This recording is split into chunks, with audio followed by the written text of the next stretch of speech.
All right, so I watched this interview with Hara, and they were asking him, like, what are the traits to make you, like, a world championship caliber driver? And I'll never forget his response, because it was, like, the last thing I'd ever think of. He said, I have perfect vision. 2020, I can always see my car in detail. Tom, McGregor, Carlos, and Dale. But, like, if you think about what Dakota said, they kind of go hand in hand. Hey, long time no see. Hope you guys are all doing well out there in the world of RC racing. It's no secret that I haven't really made a bunch of content. I haven't really made time to turn the camera on and make YouTube videos for the RC racing world. I have made some videos for the manufacturing world, but that's, I guess, a story for another day. While I haven't been making tons of videos for the racing community, I have actually been doing a fair bit of indoor club racing with my RC10 B6.4, and it's actually been really, really good. I've even got a couple of W's under my belt here recently. I wanted to make this video for you guys today because over the past weekend, Rain Man's, my local track here in Bakersfield, California, it inherited a pretty popular race that used to go down up in Sacramento. It's called the Icebreaker. And during this event, I ran into Frank Root. If you guys don't know Frank, I'm sure you do, but just in case you don't, Frank is one of the guys that works at Horizon Hobby /TLR, and he's responsible for a bunch of their race brands. And I believe he was actually also helped in the development of the Losi Pro Moto, the Supercross dirt bike. Frank and I were just having these super casual conversations, and I thought, man, I need to record some of this. So bear with me. But Frank is going to tell you in his own words what separates a very good racer from the very best racers. All right, anyways, so what about Hara? All right, so I watched this interview with Hara, and they were asking him, like, what are the traits to make you, like, a world championship caliber driver? And I'll never forget his response, because it was, like, the last thing I'd ever think of. He said, I have perfect vision. 2020, I can always see my car in detail. Tom, McGregor, Carlos, and Dale. But, like, if you think about what Dakota said, they kind of go hand in hand. I mean, the difference is that Hara's explanation wasn't as complete as Dakota's. Correct. You know what I mean? Yeah. So I just turned the camera on because me and Frank were just hanging out at this Icebreaker race, and he's having fun running his stuff. He was explaining to me that he was at a race. Frank, correct me if I'm saying this wrong, but I'll try to make this concise. Frank was at a race. He had his best run like ever. Like, he was super pumped. He reset the previous round's TQ, and there was one heat left to run. And so a bunch of guys, ended up beating it by, you said 3 or 4 seconds? Yeah, it was like 3 seconds. So you had the best run of your life, or one, like, top of your ability, and then Dakota beats it by 3 seconds. And Spencer and Dustin. And it's the stock national, so it's like, in stock, I'm like, I could probably keep up with these guys, right? Like, yeah. And so you asked. So, okay, you tell it, I guess. So obviously, like, Dakota's in the next heat. We're teammates, right? So he watches my run, and then I'm like, hey, man, like, I can't wrap my head around where 3 seconds is. Like, I feel like I got everything out of that run that I could have. It's not like there was like a 3-second crash or a handful of half-second mistakes. And even the lap times reflected that it was just a 10th, you know, like. Very yeah.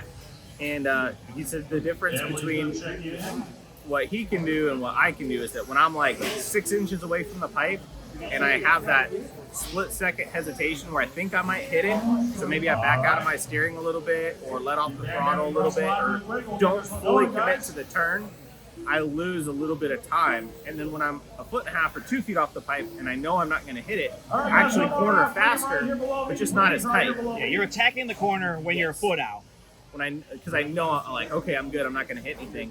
And Dakota's like, my 1.5 foot safety zone is like 6 inches. So when I'm 6 inches off the pipe, I know for sure I'm not going to hit it, and I commit do the corner to the maximum corner speed of the car. He's like, but if you just add up that hesitation once every third turn over an entire run, he's like, it's a half a tenth, and it just adds up to 3 seconds. It compounds, yeah. Yeah, so you're out there basically driving with the same, like, let's just say, precision or aggression or whatever, same competency, but you're doing it 18 inches from the pipe, and he drives that same hyper aggressive, full confident 6 inches from the pipe. And over the course of 5 minutes, those. Well, it's yes, but I can do the 6 inches from the pipe. That's not the problem. The problem is that when I am the 6 inches from the pipe, I'm not driving with the same aggression, commitment. Yeah, 100%. And that's where that half a tenth, quarter of a tenth, and then you add that up over three times a lap, and it's a tenth and a half. You're off the pace of the best lap, and then that adds up over the course of a run. And I mean, that's like we were talking the carpet oval stuff, right? Like, I'm laps off. And in a couple of weeks, I get to the back of the lead lap. And then over the next couple of years, I only gain another half of that lap, right? Like the closer that you get, the finer the margin, and the more where you're just going to miss just a little bit. And it's harder to get that last tenth, half tenth, quarter tenth, hundredth. It gets harder and harder as you get closer. The car I built has helped some, didn't it? It helped. I was explaining to someone here just a few months ago.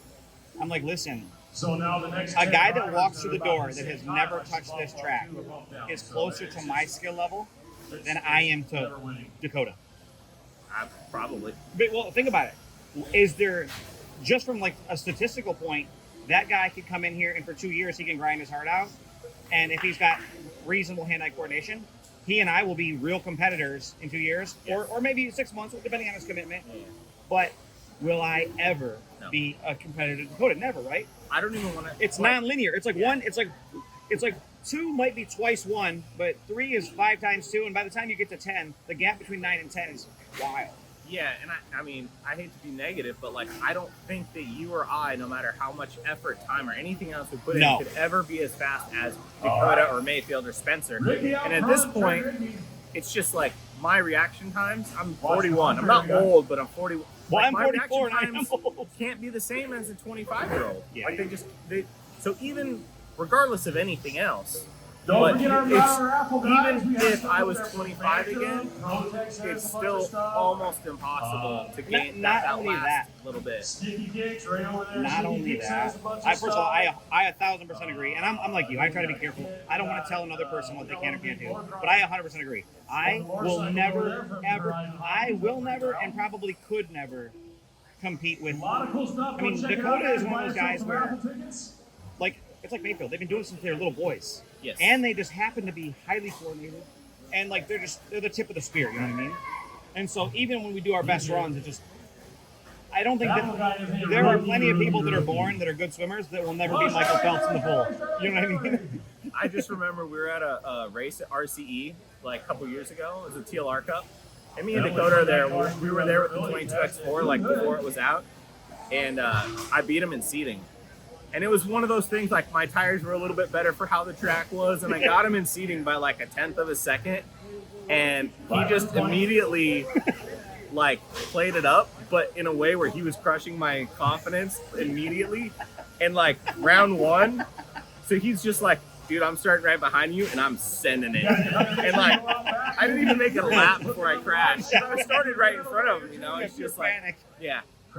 But I mean, we always have fun with it. But yeah, it's like, I know that that's a fluke. You know, I can have my moments, but well, yeah. Like that. Look, okay, so this is an interesting topic. There are so many ways to win, right? Yeah. You can win on just speed. You can just be super fast. That's not the way. When I have won, which isn't all that often, it's never because of my speed, you know? I always tease these guys around here. I tell them it's the tortoise and the hare method. I just don't make mistakes. And if you look at my last runs, like that I posted like Facebook or YouTube, if you look at any of my better runs, it is 100% what you just said. I'm driving a foot off the pipe. I'm not driving. If there's a corner that I'm, like, the surface is consistent and my vision is perfect, like my perspective is good, then I'll drive the car right to the pipe, like within an inch or two. But if not, then that car has got some distance. That way, if I do lose the rear end or something like that, I can catch it. But yeah. I had a couple of moments over the years when I would give old Mayo a run, or Ronnie D. Me and Ronnie D were on the stand one time, and they called me out in the lead. They're like, 1 minute to go, Jason with the hot lap, Jason with a 21.501, Ronnie with a 21.502. Yeah. And they literally call it out And I'm thinking, I'm not going to say a word. I don't want to jinx it. The next lap, it's like, Ronnie D sets the new hot lap. Ronnie D, 25 flat. And so we come walking out the stand, and Ronnie's like, Jason, I just want you to know, I'm never taking the walk of shame.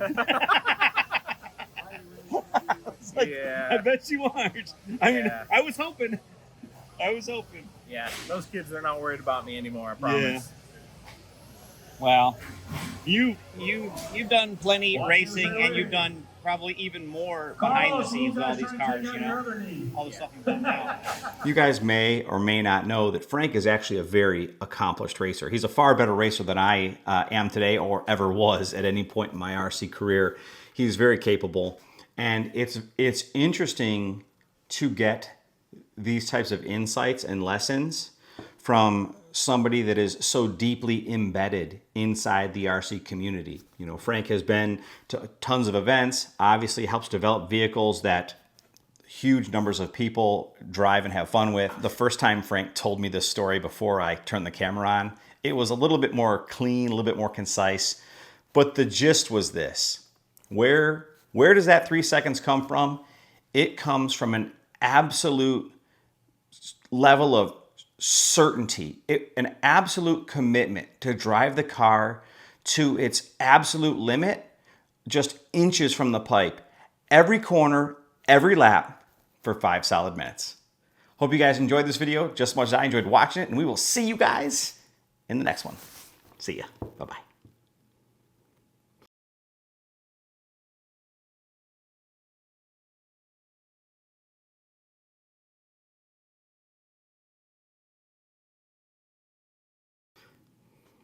Man, I hope the audio in that wasn't too bad. I promise you I did my very best to run compression and level it out and stuff like that, but I didn't have a mic with me.